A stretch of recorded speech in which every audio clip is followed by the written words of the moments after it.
বর্তমানে ইন্ডিয়াতেই চলমান রয়েছে শাকিব খানের আপকামিং বরবাদ সিনেমার শুটিং। সিনেমাটি ইতিমধ্যে 80% শুটিং কমপ্লিট। এই সিনেমায় শাকিব খানের বিপরীতে নবাগত প্রায় এক ঝাঁক অভিনেতা এবং অভিনেত্রী থাকতেছেন।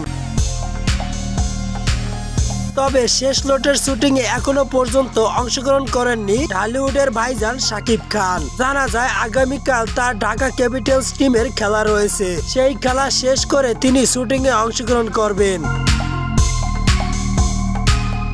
অন্যদিকে শাকিব খানের বিপরীতে বরবাদ সিনেমায় থাকতেছেন তিনজন নায়িকা। নুসরাত ফারিয়া ওপার বাংলার নায়িকা, তিনি আসতেছেন বরবাদ সিনেমায় আইটেম গান নিয়ে। অন্যদিকে রিয়া গাঙ্গুলি ভারতের সিরিয়ালের নায়িকা, তিনিও বরবাদ সিনেমায় ইতিমধ্যে চুক্তিবদ্ধ হয়েছেন।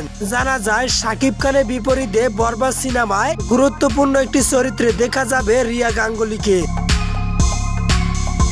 যে চরিত্রটাকে দর্শকদের হৃদয়ে আঘাত দিবে, দর্শকদের হৃদয়টাকে ভেঙে চুরমার করে দিবে। দর্শকরা হলে বসে কাঁদতেই বাধ্য হবে। তবে বরবাদ সিনেমায় ইতিকা পালি থাকছেন মেইন নায়িকা।